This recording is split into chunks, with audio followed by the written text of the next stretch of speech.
এই শোনো, আমার ব্লাউজটা খুলে সুন্দরভাবে আদর করে দাও। ছি ছি, কি বলছো আপু তুমি? আমি এসব করতে পারবো না। শোনো, আমি যেভাবে বলছি ওইভাবেই আমাকে আদর করো, নহলে কিন্তু। তাহলে তুমি আমাকে ডেকে এনেছো কি এসব করার জন্য? বেশি কথা না বলে কাজ শুরু করে দে, দেখি তুই কতক্ষণ করতে পারিস। আচ্ছা, খাটে শুয়ে পড়ো। রুহি আজকে ঈশানকে ওর বাসায় আসতে বলেছে, কি নাকি কাজ আছে, যার জন্য ঈশান বাধ্য ছেলের মতো ওর বাসায় চলে আসছে। আসলে ঈশান রুহির কোনো কথাই ফেলতে পারে না। দুজনের বাসা একই এলাকাতে, তার উপর রুহি সব সময় ঈশানের উপর কেমন জোর খাটায়, আর ঈশান ওর থেকে দূরে থাকার চেষ্টা করে। কারণ রুহি একটা গণ্ডি মেয়ে, সব সময় ওকে প্যারা দেয়। তো ঈশান বাসার সামনে এসেই কলিং বেল দিতেই রুহি এসে দরজা খুলে দিয়ে ওকে দেখে একটা মুচকি হাসি দিয়ে ওর একটা হাত ধরে টানতে টানতে নিজের রুমের দিকে নিয়ে যায়। ঈশান একটু অবাক হয়ে বলে, কি হলো আপু, তুমি আমাকে কোথায় নিয়ে যাচ্ছ? তুমি এত ভয় পাচ্ছ কেন? আমার রুমে যাচ্ছি, একটু কাজ আছে তাই। আঙ্কেল আন্টি কোথায়? ওনাদের তো কোথাও দেখলাম না। আব্বু আম্মু বাসাতে নেই, আর তাছাড়া ওরা থাকলে কি কাজটা হবে নাকি? মানে তুই কি বলতে চাইছিস? তোমাকে আসতে বলেছি না, তুমি আসো। রুহি ঈশানকে রুমে নিয়ে যায়, তারপর ওকে বিছানায় বসতে দিয়ে বেরিয়ে যায়। কিছুক্ষণ পর দুজনের জন্য 2 মগ কফি নিয়ে আসে। রুহি ঈশানকে একটা মগ দিতেই ও কফি দেখেই খেয়ে নেয়, কারণ কফিটা ওর খুব প্রিয়। কফিটা শেষ করতেই ঈশানের মাথাটা কেমন যেন ঝিমঝিম করছিল, আর রুহিকে ওর কাছে যেন রাত পরীদের মতো লাগছিল। ঈশানের মধ্যে একটা নেশা কাজ করছে, রুহির নেশা। মনে হয়েছিল রুহির মতো এত সুন্দরী একটা মেয়েকেও কখনোই দেখেনি। ঈশানের কেন জানি না আজকে ওকে খুব কাছ থেকে দেখতে ইচ্ছে করছিল, আর আদর করতে ইচ্ছে করছিল। নিজেকে কন্ট্রোল করতে খুব কষ্ট হচ্ছিল ঈশানের, তাই ও বলল, আপু আমার মাথাটা কেমন যেন করছে, আমি বাসায় যাই। হ্যাঁ, অন্য কোনো সময় আসবো। তা বললে কি হয়? তাছাড়া যেমনটা ভেবেছিলাম তেমনটাই হবেই। মানে? তোমার এত মানে বুঝতে হবে না। আমি এখন তোমাকে যা করতে বলবো তুমি তাই করবে, নহলে কিন্তু তোমার খবর আছে। রুহির কথাগুলো আজকে ঈশানের কেমন যেন লাগছে, তার উপর ওকে আজকে আবার তুমি করেও বলছে, তাই ও এক প্রকার অবাক হয়েই বলল, তুমি কি বলছো? আমি তো কিছুই বুঝতে পারছি না। আমার ভালো লাগছে না, কেমন যেন লাগছে। কেমন লাগছে? জানি না, আমি কিছুই জানি না। জানতে হবে না, এখন তুমি আমাকে অনেক আদর করবে। যদি না করো তাহলে কিন্তু আমি অনেক রাগ করব। তাই আমার কাছে আসো। কিন্তু আপু আমি তো জানি তোমার আমাকে আদর করতে ইচ্ছে করছে, তাছাড়া আমি আর কোনো কথা শুনতে চাই না। তুমি আজকে আমাকে অনেক আদর করে দিবে, যেটা আমি সব সময় তোমার কাছ থেকে চেয়েছি, কিন্তু বলতে পারিনি। আজকে সেই সুযোগটা আসছে। বাসায় কেউ নেই আর তুমিও পুরো রোম্যান্টিক মুডে আছো। এখন কথা না বাড়িয়ে আসো, আমার কাছে আসো। না না আপু, আমি এরকমটা করতে পারবো না। সবাই জানতে পারলে অনেক খারাপ হয়ে যাবে। প্লিজ আমাকে যেতে দাও। ঈশান উঠে যেতে গেলে রুহি ওকে হ্যাচকা টান দিয়ে নিচের ওপরে ফেলে দিল। ঈশানও টান সামলাতে না পেরে রুহিকে নিয়ে বিছানায় পড়ে গেল। ঈশান বারবার রুহির থেকে নিজেকে ছাড়িয়ে নেওয়ার চেষ্টা করছে, কিন্তু তারপরও ব্যর্থ হয়ে যাচ্ছে, কারণ রুহি ওকে নিচের দিকে টানছে। তার উপর ওকে এরকম একটা নেশার ওষুধ খাইয়ে দিয়েছে, যার জন্য রুহিকে ওর কাছে একদম পরীদের মতো লাগছে। ইচ্ছে করছে ওকে খুব কাছে পেতে, তাই ঈশানের নিজেকে কন্ট্রোল করতে খুব কষ্ট হচ্ছে। তারপরও নিজেকে ছাড়িয়ে নেওয়ার চেষ্টা করলে রুহি জোর করে ওর ঠোঁটের সাথে ঠোঁট জোড়া মিলিয়ে দেয়। রুহির উষ্ণ ঠোঁটের ছোঁয়া পেতেই ঈশানের ভেতরে যেন পুরুষত্ব জেগে ওঠে। সাথে সাথে ঈশান রুহির সাথে রেসপন্স করতে শুরু করে।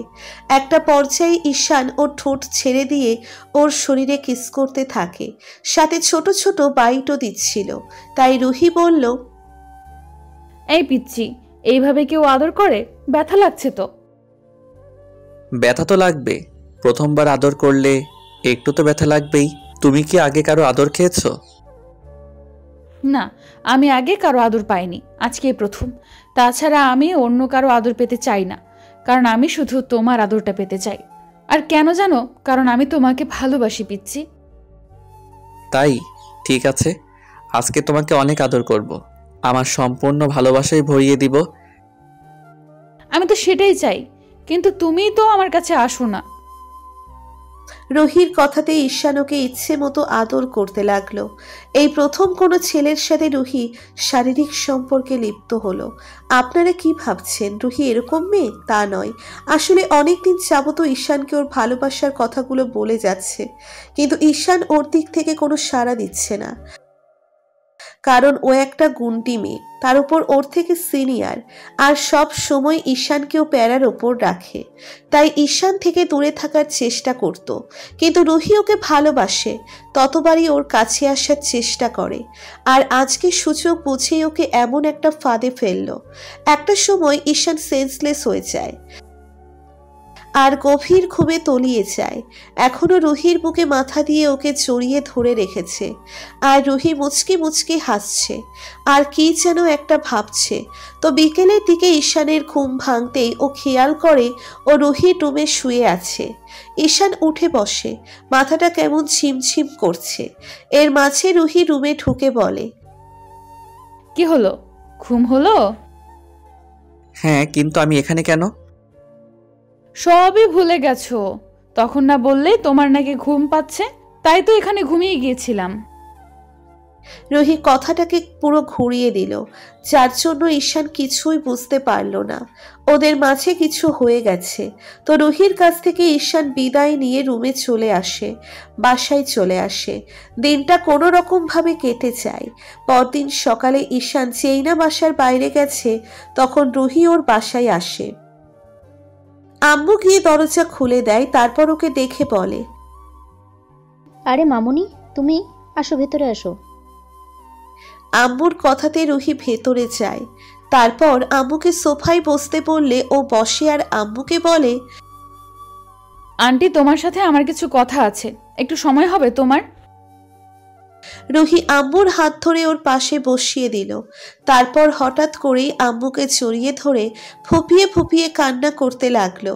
ওর এরকম কর্মকাণ্ডে আম্মু বেশ খানিকটা হতভম্ব হয়ে গেছে। তাই ওকে ছাড়িয়ে নিয়ে চোখের পানি মুছে দিয়ে বলল, মামুনি, কি হয়েছে? তুমি কান্না করছো কেন? বলো আমাকে, কি হয়েছে? আন্টি, যেটা হয়েছে আমি সেটা বলতে পারবো না, অনেক খারাপ একটা কাজ হয়েছে। কি হয়েছে সেটাই তো জানতে চাইছি, বলো। তোমাকে কি ঈশান কিছু বলেছে? না আন্টি, তোমার ছেলে আমাকে কিছু বলেনি, কিন্তু ও অনেক বাজে একটা কাজ করেছে আমার সাথে, যার জন্য আমি এখন।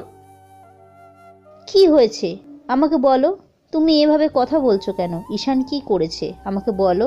আজকে বাসায় ফিরুক, ওকে দেখাবো মজা। আম্মু, আমি তোমার ছেলের সাথে আমার আজকে 6 মাসের রিলেশন চলছে, আর আমাদের মাঝে এমন কিছু হয়েছে যার জন্য আমি এখন প্রেগনেন্ট। রুহির কথা আম্মু যেন বিশ্বাসই করতে পারছে না ও এমন কিছু বলছে। এবার আম্মু ফ্যালফ্যাল করে ওর দিকে তাকিয়ে আছে। আম্মু কিছু বলছে না দেখে রুহির কান্নার গতিটা আরো বাড়িয়ে দিল আর বলল, আম্মু, আমি জানতাম তুমি আমার কথা বিশ্বাস করবে না। একবার দুবার নয়, আমাদের মাঝে অনেকবার ফিজিক্যাল রিলেশন হয়েছে, যার জন্য এখন আমি ওর বেবির আম্মু হচ্ছি। তুমি বিশ্বাস করবে না তো? রুহি, মিথ্যা কথা বলার কিন্তু একটা লিমিট আছে, যেটা তুমি ক্রস করে যাচ্ছ। এত বড় একটা মিথ্যা তুমি আমার ছেলের নামে বলতে পারলে? আম্মু, আমি জানতাম তুমি আমার কথা বিশ্বাস করবে না তো। আচ্ছা ঠিক আছে, আমি তোমাকে প্রমাণ দিচ্ছি। এবার রুহি ফোনটা বের করে তারপর কালকের ঘটনাটার পুরো ভিডিওটা ওর আম্মুকে দেখালো। আসলে রুহি কালকে আগেই ফোনের ক্যামেরার ভিডিওটা চালু করে রেখেছিল। তারপর ঈশানের সাথে ওরকম একটা মুহূর্তের ভিডিওটা ধারণ করে আজকে সেটা আম্মুকে দেখাচ্ছে। আম্মু এমন কিছু দেখে স্তব্ধ হয়ে গেল আর চুপচাপ মাথা নিচু করে বসে রইল। এবার রুহি কান্না করে বলতে লাগলো, আম্মু, তোমরা যদি আমাকে তোমার ছেলের বউ হিসেবে মেনে না নাও, তাহলে আমার সুইসাইড করা ছাড়া আর কোনো উপায় থাকবে না। আমি কি করব বলো? আম্মু কি করবে ভেবে পাচ্ছিল না, তাই আব্বুকে বিষয়টা জানালে আব্বু ঈশানকে বাসায় আসতে বলে। কিছুক্ষণ পর ও বাসায় এসে দেখে রহিও আম্মুকে জড়িয়ে ধরে কান্না করছে। ঈশান আসতেই আব্বু গিয়ে ঠাস ঠাস করে ওর গালে একটা থাপ্পড় মেরে দেয় আর বলতে শুরু করে, অসভ্য ছেলে একটা, তোমার কাজ দেখে আমি অবাক হয়ে যাচ্ছি। তুমি কি না এত বাজে একটা কাজ করতে পারলে? আমার ভাবতেই অবাক লাগছে। তুমি কি না আমার ছেলে? আম্মু, আমি কি করেছি? তুমি আমার গায়ে হাত তুলছো কেন? আর রোহি আপু, তুমি কান্না করছো কেন? কি হয়েছে বলো? কি হয়েছে না? এরকম একটা বাজে কাজ করে এখন বলা হচ্ছে বলছো কি হয়েছে? তোমার ব্যবহার দেখে আমি অবাক হয়ে যাচ্ছি। তুই কি না এরকম একটা কাজ করতে পারলে? তুমি রুহিকে ভালোবাসো, বিয়ে করতে চাও, সেটা আমাদের বললেই পারতে, কিন্তু এরকম একটা কাজ করলে কেন? হ্যাঁ আম্মু, তুমি কি বলছো? আমি তো কিছুই বুঝতে পারছি না। কি হয়েছে আমাকে একটু বলো। এবার আম্মু ঈশানকে ভিডিওটা দেখালো। সব দেখার পরে ঈশানের মাথায় যেন আকাশ ভেঙে পড়ল। ও বিশ্বাসই করতে পারছে না ও কালকে এরকম একটা কাজ করেছে। এরপর তুমিও বলবে তুমি এরকম কাজ করোনি? আমার ভাবতেও অবাক লাগছে তুমি কি না এরকম একটা কাজ করেছো। আম্মু, আমি এমনটা করিনি, বিশ্বাস করো। দেখেছো, তোমার ছেলে এখন আমাকে অস্বীকার করছে। এই বাবু, তুমি বলে দাও তুমি আমাকে কতটা ভালোবাসো, যার জন্য আমাকে এরকমভাবে ভালোবেসেছো, এরকমভাবে আদর করছো। বলো না। জান, আমি কিন্তু তোমাকে ছাড়া থাকতে পারবো না। তোমার জন্য এখন কিন্তু আমি প্রেগনেন্ট। তোমার বেবিটা আমার পেটে। তুমি যদি আমাকে মেনে না নাও, তাহলে কিন্তু আমার সুইসাইড করা ছাড়া কোনো উপায় থাকবে না। আপু, তুমি এসব কি বলছো? প্লিজ এরকম মিথ্যা কথা বলো না। দেখো, আমি এরকমটা তো করিনি, তাহলে তুমি এরকমভাবে আমাকে কেন ফাঁসাচ্ছ? তুমি এইভাবে বলতে পারলে? এর থেকে তো আমার মরে যাওয়া উচিত ছিল। আম্মু, আমি আর এখানে থাকবো না। যেখানে তোমার ছেলে আমাকে মেনে নেবে না, সেখানে আমার বেঁচে থেকে কি হবে? রুহি কথাটা বলেই বাসা থেকে বেরিয়ে যেতে গেলে আম্মু ওকে আটকে দিল। তারপর ঈশানকে আরো কয়েকটা থাপ্পড় মেরে দিয়ে বলল, একে তো অন্যায় করেছো, তার ওপর আবার সেটা স্বীকার করতে চাইছো না। রুহি মামুনি, তুমি কান্না করো না। ঈশান আজকেই তোমাকে বিয়ে করবে, আর এই মুহূর্তেই। আর তুমি যদি ওর কোনোভাবে ওর ওপর রাগারাগি করো, তাহলে আমার থেকে খারাপ আর কেউ হবে না। আম্মু ঈশানের কোনো কথা শুনল না।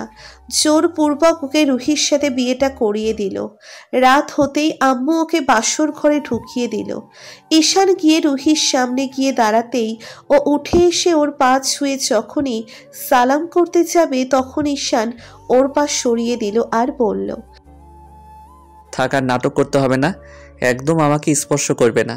তুমি আমাকে এত বড় একটা নাটক করার পরও এখন ভালো সাজার চেষ্টা করছো? ছি, আমার ভাবতেই অবাক লাগছে আমি কিনা তোমাকে সম্মান করতাম। স্পর্শ করব না কেন, 100 বার করব, কারণ তুমি আমার স্বামী। আর আমি চেয়েছি এমন কিছু একটা হোক যার জন্য আমি তোমাকে নিজের করে পাই। খুব বেশি কি দরকার ছিল এরকম একটা কাজ করার? তুমি জানতে না এতে আমার সম্মানটা শেষ হয়ে যাবে? তাহলে কেন এরকমটা করলে?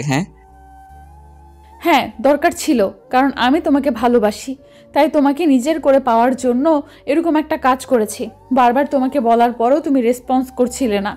কেন আমাকে ভালোবাসতে পারছিলে না বলো? কারণ আমি তোমাকে ভালোবাসি না, তাই। কিন্তু কেন?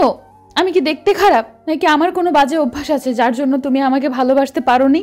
তুমি কি ভেবেছো তোমাকে ভালোবাসি আর অন্য কাউকে বিয়ে করে নেব? সেটা আমি কিছুতেই হবে না। তাই কৌশলে তোমাকে বিয়ে করেছি। ভালোই ভালোই আমাকে আমার অধিকার দিবে, নাকি আমাকে অন্য কিছু করতে হবে? অনেক রাত হয়ে গেছে, চলো বাসরটা করি। ইম্পসিবল, তোমার সাথে এক বিছানায় কখনোই না। তার উপর তোমাকে তো স্ত্রী হিসেবেই মানি না। ইভেন আমি এই বিয়েটাকেই মানি না। তুমি যে অন্যায়টা করেছো না, তার জন্য আমি কখনোই তোমাকে ক্ষমা করব না। আব্বু আম্মুর কাছে আমার সম্মানটাকে শেষ করে দিয়েছো। আব্বু আম্মু আমাকে আর কখনো বিশ্বাস করবে না, তাই তোমাকে কখনো আমি স্ত্রী হিসেবে মেনে নিব না। দেখো, এখন তো আমাদের বিয়ে হয়ে গেছে, তাই তোমার আমাকে মেনে নিতেই হবে। তাছাড়া দরকার পড়লে আমি আব্বু আম্মুর কাছে সবটা বলে দিব। তাও তুমি এরকম পাগলামি করো না, এরকম একটা রাতে আমার সাথে এরকমভাবে অন্যায় করো না। অন্যায়? কিসের অন্যায়? তুমি আমার সাথে অন্যায় করনি। এরকম একটা মিথ্যা নাটক সাজিয়ে আমাকে এরকম একটা বাজে পরিস্থিতির মুখে ফেলেছো। এটা কি অন্যায় নয়? বিশ্বাস করো বাবু, তোমাকে পাওয়ার জন্য এছাড়া আমার আর কোনো উপায় ছিল না।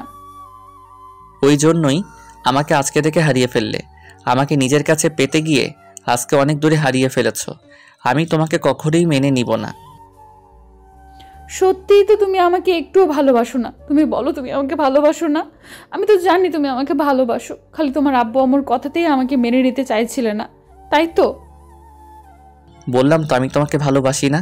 তাহলে কেন বলতে যাব? বুঝতে পারছি, আমি অনেক বড় অন্যায় করেছি তো, তোমাকে অনেক বড় শাস্তি দিয়েছি তো।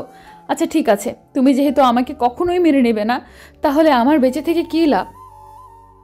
তুমি এই কথাটা মুখেই বলতে পারবে, কিন্তু করে দেখাতে পারবে না।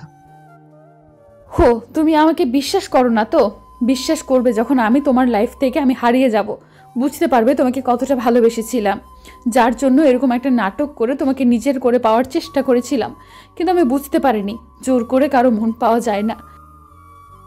আমি সত্যিই নিজেকে শেষ করে দিব। তুমি একটু ওয়েট করো, সব বুঝতে পারবে। রুহি কান্না করতে করতে হাতে একটা বিষের শিশি নিল। তারপর যখনই মুখে দিতে যাবে তখন ঈশান সেটা দেখে ফেলল।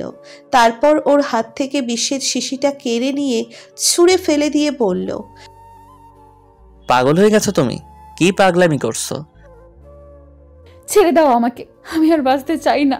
যেখানে তুমি আমাকে ভালোই বাসো না, সেখানে আমার বেঁচে থেকে কি লাভ? ছাড়ো আমাকে।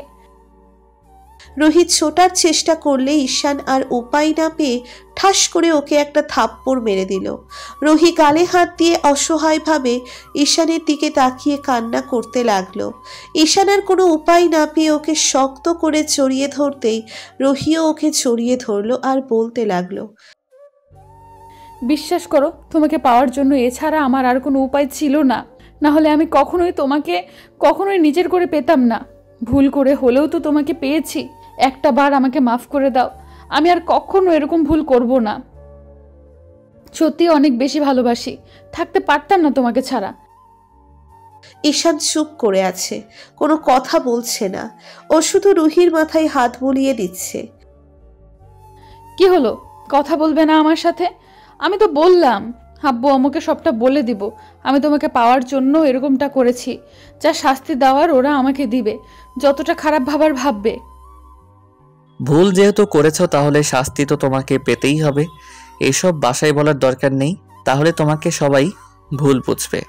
আমাকে যখন ভুল বুঝেছে তখন আমাকেই বুঝুক, আর কোনো কিছু বলার দরকার নেই। এত ভালোবাসো, তাহলে দূরে ছিলে কেন?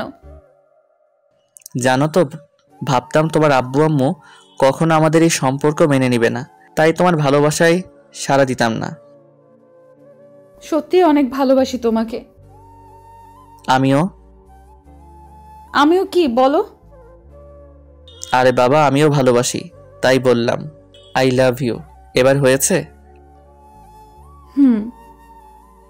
ভালো থাক ভালোবাসাগুলো।